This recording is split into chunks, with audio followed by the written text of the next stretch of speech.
Hello बच्चों, अपने last video में हम लोग निश्चित समाकलन के प्रगुणों का अध्ययन कर रहे थे।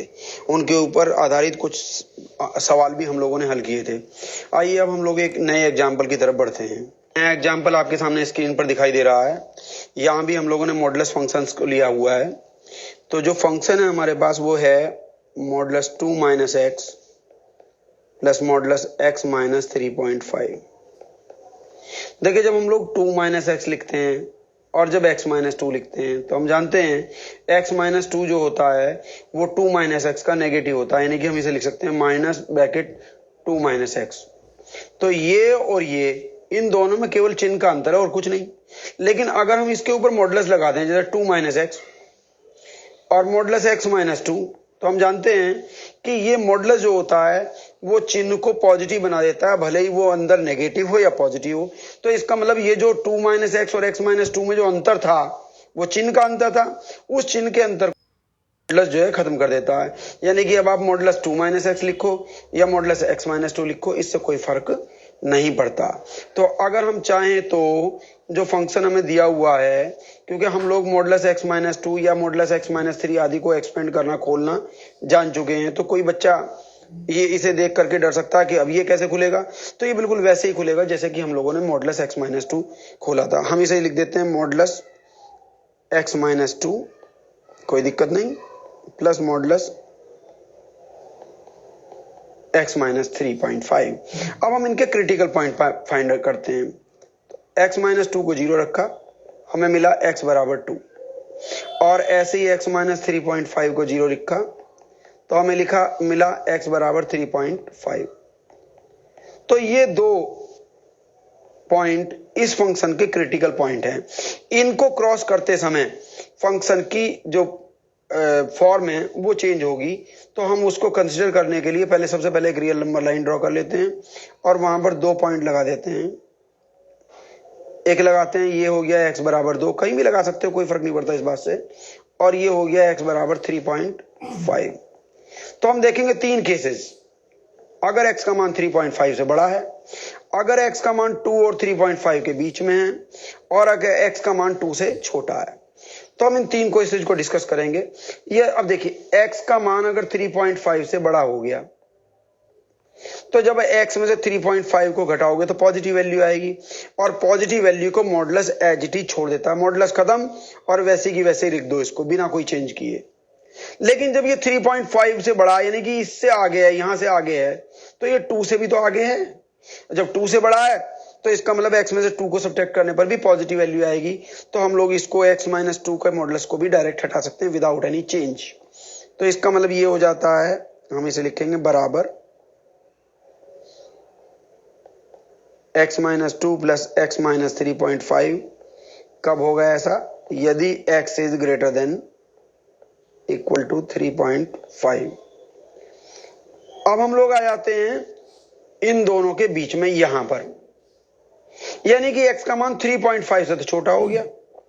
जब x में से 3.5 को घटाओगे, छोटी वैल्यू में से बड़ी वैल्यू नेगेटिव वैल्यू आएगी, और नेगेटिव वैल्यू आएगी तो मॉडुलस क्या करेगा, उसको माइनस से और मल्टीप्लाई कर देगा पॉजिटिव बनाने के लिए।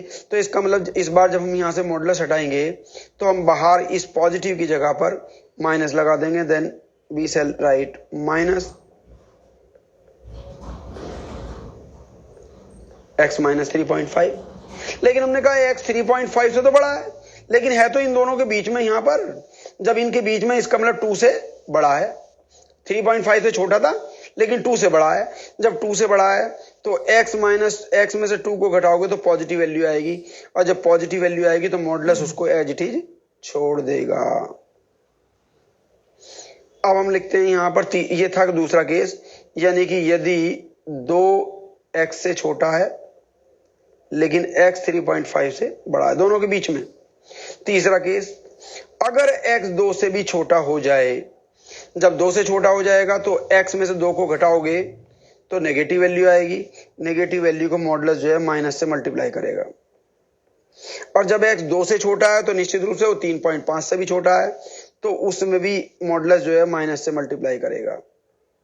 इस तरीके से हमारे पास ये फंक्शन खुल करके आ जाता है। अब हम इसको लिखेंगे, इन दोनों को ऐड करेंगे यहाँ पर x और x2x, और ये 2 और 3.5 माइनस के ऐड होंगे तो ये हो जाता है बराबर 2x माइनस 3.5 और 2 5.5। ये कब हुआ? यदि x की वैल्यू 3.5 से बड़ी है। इसके बाद दूसरे केस में यहाँ पर ये x प्लस का और ये x माइनस का आएगा, ब्रैकेट खुलते कट जाएंगे, माइनस का 2 होगा, प्लस का 3.5 होगा, तो प्लस का 1.5 बचेगा। ये कब बचेगा? यदि 2 is less than equal to x is less than 3.5। और सबसे लास्ट में ये बचेगा माइनस का 2x और प्लस का 5.5। ये कब होगा? यदि x इज लेस देन 2 होगा। इस तरीके से हमारे पास फंक्शन आ गया। कौन सा फंक्शन था ये? Modulus 2 minus x modulus x minus 3.5। अब हम लोग आ जाते हैं इसलिए इंटीग्रल क्या था हमारा? देखें जरा, 1 to 5 था। 1 to 5 modulus 2 minus x plus x minus 3.5 bracket बंद dx। हम लोग देख रहे हैं कि यहाँ पर x की वैल्यू जो है यहाँ 1 से तो स्टार्ट होगी और 5 तक जानी है। जब x की वैल्यू, अभी फिर से रियल नंबर लाइन को ड्रॉ करें, यहाँ पर हमारा था 2 और ये था 3.5 और 1 तो 2 से छोटा होगा और 5 जो है 3.5 से बड़ा होगा। 5 यहाँ पर, इसका मतलब हमें यहाँ से चल करके यहाँ तक पहुँचना है, तो निश्चित रूप से हम वो 2 से भी होकर गुजरेंगे और 3.5 से भी होकर गुजरेंगे। और जब ये x की वैल्यू 2 से होकर गुजरेगी, ये रहा, तो फंक्शन की फॉर्म चेंज होगी। और जब x की वैल्यू 3.5 से होकर गुजरेगी तो भी चेंज होगी। तो इसका मतलब यहाँ पर हम लोगों को इस इंटीग्रल को 3 पार्ट्स में ब्रेक करना पड़ेगा। 1 से पहले 2 तक modulus 2 minus x plus modulus x minus 3.5 dx। फिर 2 से 3.5 तक, फिर modulus 2 minus x plus modulus x minus 3.5 dx, और प्लस 3.5 से 5 तक लास्ट में modulus 2 minus x plus modulus x minus 3.5। अब हम लोग अलग अलग क्षेत्रों में फंक्शन की फॉर्म पर विचार करते हुए उनकी वैल्यूज रख देते हैं। जैसे हमने कहा कि x का मान जब 3.5 से बड़ा होगा, यहां पर आ जाइए, तो हमें फंक्शन रखना पड़ेगा ये। जब x का मान 2 और 3.5 के बीच में होगा, ये रहा, ये वाला पार्ट, तो फंक्शन हमें रखना पड़ेगा ये। और जब x का मान 2 से छोटा होगा, ये वाला पार्ट, तो हमें फंक्शन रखना पड़ेगा ये। तो इसके हिसाब से हम लोग चलते हैं आगे। बराबर इंटीग्रल 1 to 2 ब्रैकेट माइनस के 2x plus 5.5 dx plus integral 2 to 3.5 और 1.5 dx plus integral 3.5 to 5 2x minus 5.5 dx बराबर। अब हम लोग बारी बारी से इंटीग्रेट कर सकते हैं। जैसे इसका करेंगे हम लोग, -2 कांस्टेंट है, x का हो जाएगा x² 2 -2 x² 2 प्लस ये 5.5 कांस्टेंट है, अकेले dx का होगा x 5.5x और लिमिट होंगी 1 to 2 प्लस ये 1.5 कांस्टेंट है, बाहर निकाल देंगे, अकेले dx का हो जाएगा x, लिमिट होंगी 2 to 3.5 प्लस यहां पर ये 2 कांस्टेंट है, x का होगा x² 2 माइनस 5.5 कांस्टेंट है, अकेले dx का होगा x 5.5x और 3.525। अब ये 2 से 2 कट गया, ऐसे ही यहां पर भी 2 से 2 कट गया। You will get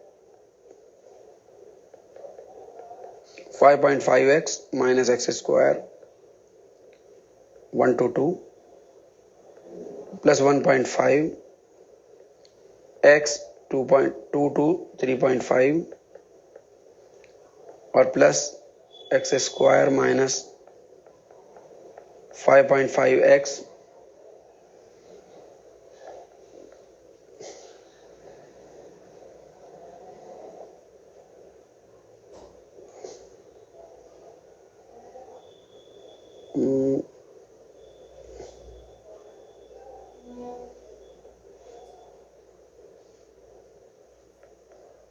three 3.525। आगे बढ़ते हैं। अब ये लिमिट लगाएंगे हम लोग, बराबर पहले x की जगह 2 रखेंगे, 5.5 इंटू 2 माइनस 2 का स्क्वायर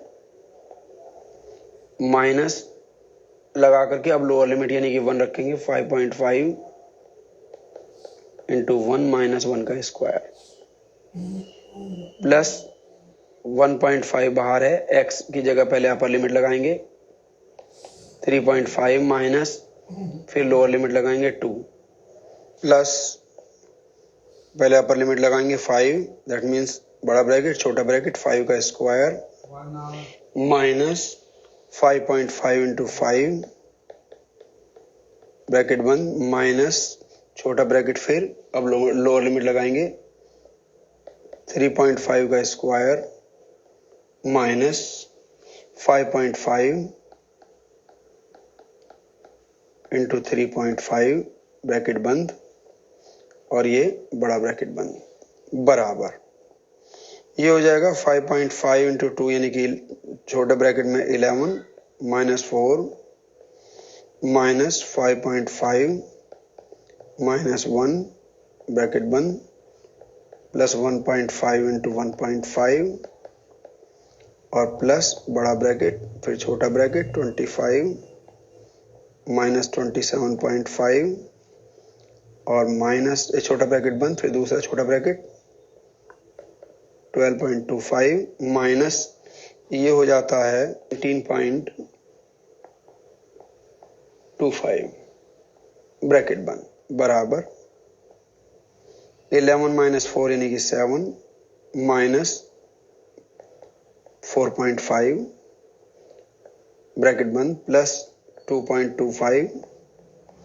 प्लस बड़ा ब्रैकेट माइनस के 2.5 माइनस और माइनस के 7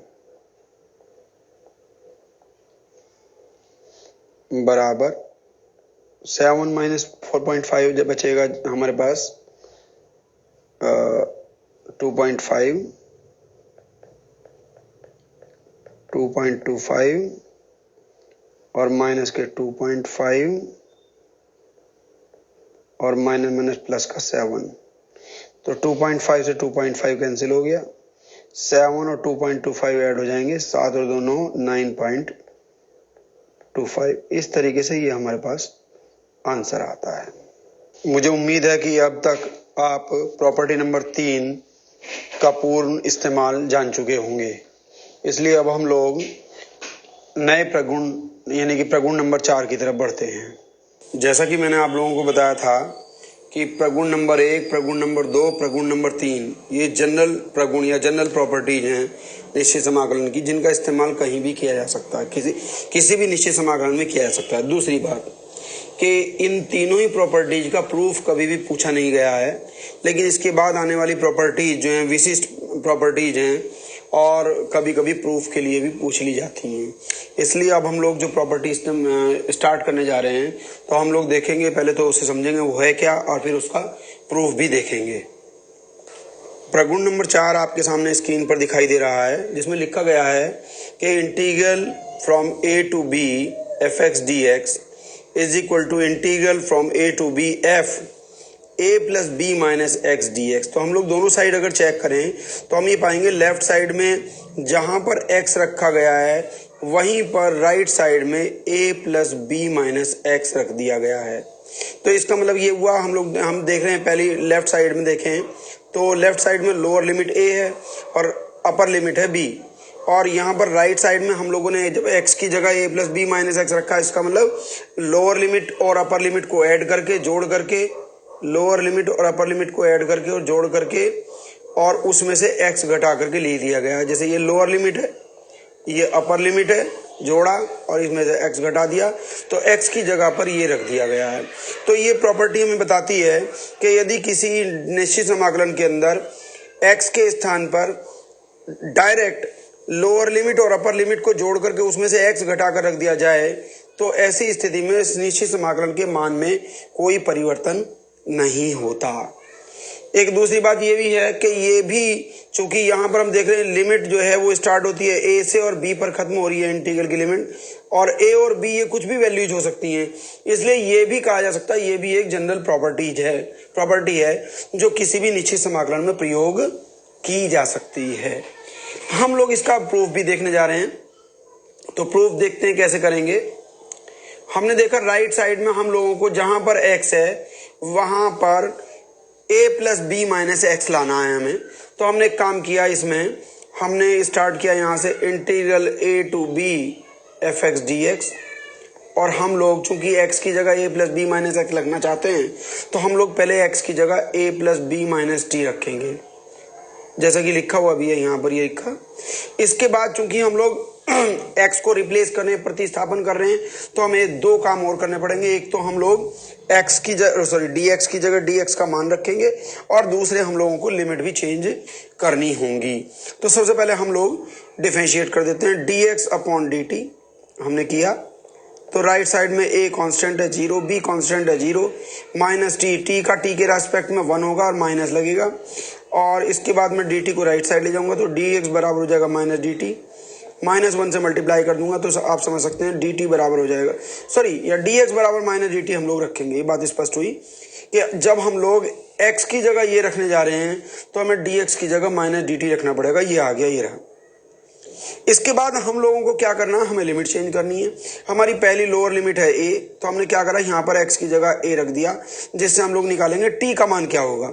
तो t का मान निकालेंगे, ये देखिए हमने लिखा a बराबर a plus b minus t, और मैंने t को मैं इधर ले जाता हूँ, चूंकि यहाँ t राइट साइड में माइनस है तो इधर जाकर के लेफ्ट में प्लस हो जाएगा, और इस a को मैं ले जाता हूँ राइट साइड में, तो t बराबर हो जाएगा a प्लस बी, और ये a राइट साइड में जाएगा तो माइनस जाएगा, तो यानी कि माइनस a। इसका मतलब t बराबर हो गया b। इसका मतलब क्या हुआ कि जब x का मान a है तो t का मान कितना है b। और इसी प्रकार से मैं लिखता हूं, ये दिखाई देगी आपको, जब x बराबर a है तो a plus b minus t यहाँ पर रखा हमने तो हमें t बराबर b मिल गया।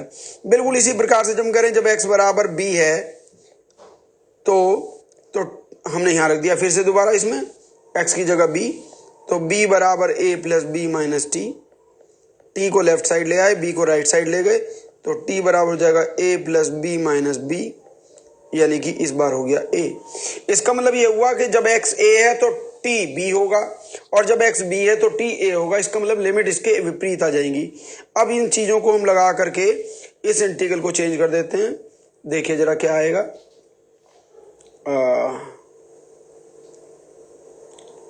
फिर हम लोग इसका इस्तेमाल करना भी सीखेंगे। इस प्रॉपर्टी को कैसे इस्तेमाल किया जाएगा और कहाँ इस्तेमाल किया जाएगा ये भी हम लोगों को देखना है।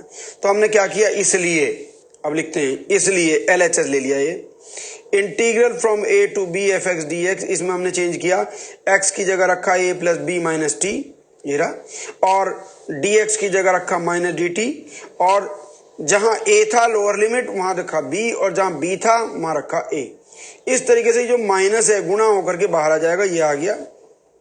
और अब हम लोग क्या करते हैं कि जो लिमिट्स हैं a और b, इन दोनों लिमिट्स को आपस में इंटरचेंज कर देते हैं, यानी कि a को जो ले जाते हैं वो तो जो a ऊपर है उसे तो ले आते हैं नीचे, और जो b है उसे ले जाते हैं ऊपर। जब हम लोग जानते हैं, पहले प्रॉपर्टी नंबर हमने सेकंड पढ़ी थी, प्रॉपर्टी सेकंड में पढ़ा था कि जब हम लोग लिमिट्स को आपस में बदलते हैं, लोअर को अपर और अपर को लोअर, तो इंटीग्रल का चिन्ह बदल जाता है। इसका मतलब यहाँ पर जो इंटीग्रल माइनस का दिखाई दे रहा है हमें ये वाला, वो इंटीग्रल अभी जब हम लोग लिमिट चेंज करेंगे, ये वाली यहाँ से यहाँ पर पहुँच गई, ये रहा, तो लिमिट चेंज हो गई, तो ये नेगेटिव था साइन इसका, ये अब पॉजिटिव हो चुका, ये रहा। ये प्रगुण नंबर हमने 2 से लगाया। अब इसके बाद हम लोगों ने एक प्रगुण और पढ़ा, प्रगुण नंबर 1, कि हम लोग यदि किसी समाकलन में सीधे x की जगह t, dx की जगह dt, या t की जगह x और dx dt की जगह dx रख दें, तो इंटीग्रल की वैल्यू में कोई चेंज नहीं आता। तो हमने अब क्या किया, इस वाले इंटीग्रल में जहां जहां पर t है वहां तो x रख दिया, और जहां dt है वहां dx रख दिया, बिना किसी और दूसरे चेंज के। तो ये इंटीग्रल नया बन गया, ये वाला, और ये वो इंटीग्रल है जो राइट साइड में हमें दिया गया है। अब इससे बात ये पता लगती है हमें, ये तो प्रूफ की बात हुई, लेकिन हमें जो बेसिकली इस प्रॉपर्टी से पता लगा, क्या पता लगा, कि अगर हम किसी निश्चित समाकलन में x के स्थान पर direct lower limit plus upper limit minus x रख दें, तो इंटीग्रल में कोई बदलाव, इंटीग्रल के मान में कोई बदलाव नहीं होता। अब हम लोग इसके ऊपर कुछ एग्जाम्पल देखने जा रहे हैं। एक एग्जाम्पल आपके सामने स्क्रीन पर दिखाई दे रहा है, integral 3 to 7 √10 - x upon √x plus √10 - x dx। आइए अब हम लोग देखते हैं इसको प्रॉपर्टी नंबर 4 की मदद से किस प्रकार से कर सकते हैं। सॉल्यूशन, लेट, हम लोगों ने मान लिया इस इंटीग्रल को i बराबर integral 3 to 7 √10 - x upon √x plus √10 - x dx।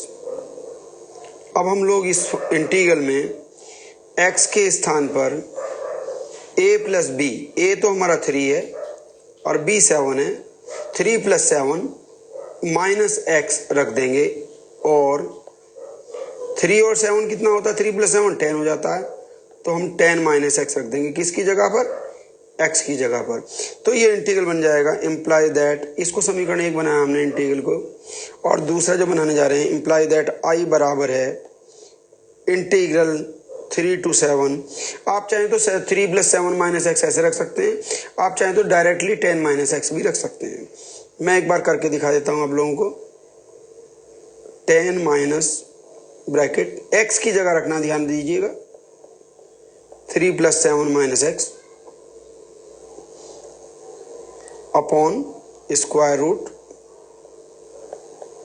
3 + 7 - x plus square root 10 minus bracket 3 + 7 - x bracket बंद,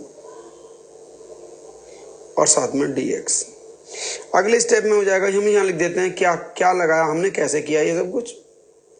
हमने यहाँ पर लगाया property number 4 by property 4। Property का नंबर भी ना लिखे तो कम से कम ये जरूर लिख देना चाहिए बाय प्रॉपर्टी। हमने यहाँ एक प्रॉपर्टी लगाई है, ये हो जाएगा इंटीग्रल फ्रॉम 3 to 7 √10 माइनस, अब यहाँ ब्रैकेट खोल देते हैं, 3 और 7 कितने होते हैं, 10, जब ब्रैकेट खोलेंगे तो माइनस का 10 आएगा, और जो x अंदर माइनस का और बाहर भी माइनस है तो हो जाएगा प्लस का x, अपॉन में स्क्वायर रूट 3 + 7 यानी कि 10 - x, और प्लस यहां भी ऐसे ही होगा 10 माइनस √10 - 10 प्लस x dx बराबर इंटीग्रल 3 to 7। आप देखेंगे 10 से 10 कटेगा, ऊपर बचेगा √x, नीचे बचेगा √10 - x और प्लस √x dx। इसे मैं समीकरण नंबर 2 बना देता हूं, ये नंबर 2। अब मैं काम करता हूं कि मैं समीकरण नंबर 1 और समीकरण नंबर 2 दोनों को ऐड कर देता हूं। एडिंग मतलब जोड़ना, एडिंग इक्वेशन 1 और 2। तो हम लोगों को मिलेगा लेफ्ट साइड में i और i जुड़ करके हो जाएगा 2i, राइट साइड में होगा integral 3 to 7 √10 - x upon √x plus √10 - x, dx plus integral 3 to 7 root x upon root 10 minus x plus root x dx। दो निश्चित समाकलन जिनमें दोनों की लिमिट एक ही हो, जैसे यहां पर भी 3 है, यहां भी 7 है, सॉरी यहां 3 है, यहां 3 है, यहां भी 3 है, यहां 7 है, यहां भी 7 है। इसका मतलब दोनों इंटीग्रल की जो लिमिट्स हैं वो बराबर हैं। तो ऐसे इंटीग्रल्स को अलग अलग लिखने के बजाय एक साथ भी लिखा जा सकता है। Integral 3 to 7 bracket root 10 minus x upon root x plus root 10 minus x और प्लस रूट एक्स। और यहां पर हम लोग जानते हैं a प्लस बी को b प्लस ए भी लिखा जा सकता है। तो मैं चाहूं तो इस रूट एक्स को पहले लिख दूं, प्लस का है, और इस वाले टर्म को बाद में लिख दूं, तो ऐसे हो जाएगा ये रूट एक्स और प्लस रूट 10 माइनस एक्स और ब्रैकेट बंद और dx बाहर, dx सबके साथ था। अब आप देख सकते हैं यहां पर कि ये जो दोनों इंटीग्रल बने यहां पर, दोनों ये और ये, इन दोनों के जो हर हैं बिल्कुल समान है, तो वो दोनों एलसीएम आ जाएंगे 3 to 7 और एलसीएम आ गया root x root 10 minus x और ऊपर यह आएगा पहले रूट 10 माइनस एक्स और प्लस रूट एक्स ब्रैकेट बंद और बाहर dx। अब हम लोग देख रहे हैं यहां पर न्यूमरेटर यानी कि अंश में जो है और हर में जो है दोनों चीजें तो बराबर हैं, तो भाग देने पर बचेगा क्या हमारे पास 1। Then you will get integral 3 to 7 1 dx। 1 का लिखने की भी जरूरत नहीं है और हम लोग कहेंगे dx, अकेले dx का जो इंटीग्रल होगा वो हो जाएगा x और लिमिट लगाई जाएंगी 3 to 7। लेफ्ट साइड में क्या चल रहा है हम लोग जानते हैं 2i था, ये इंप्लाई दैट 2i बराबर है, लिमिट लगा देंगे, पहले x की जगह अपर लिमिट रखेंगे यानी कि 7, माइनस चिन्ह लगाएंगे, फिर x की जगह लोअर लिमिट रखेंगे यानी कि 3। You will get 2i is equal to 4 यानी कि यहाँ 4 आ गया, तो इसलिए i इज इक्वल टू आ गया 2 से भाग दे देंगे हम लोग, तो 4/2 यानी कि 2। इसका मतलब ये इंटीग्रल आ गया हमारे पास। i जो हमने माना था क्या था वो integral 3 to 7 root 10 minus x upon root x plus root 10 minus x dx is equal to 2। That's answer. तो आपके सामने प्रैक्टिस के लिए कुछ सवाल दिए गए हैं, आप इन सवालों को कीजिए और साथ में उनके आंसर्स भी नीचे दिए गए हैं, तो आंसर्स आप चेक कर सकते हैं। और किसी तरह की कोई प्रॉब्लम हो तो आप मुझसे डिस्कस कर सकते हैं। Okay bye.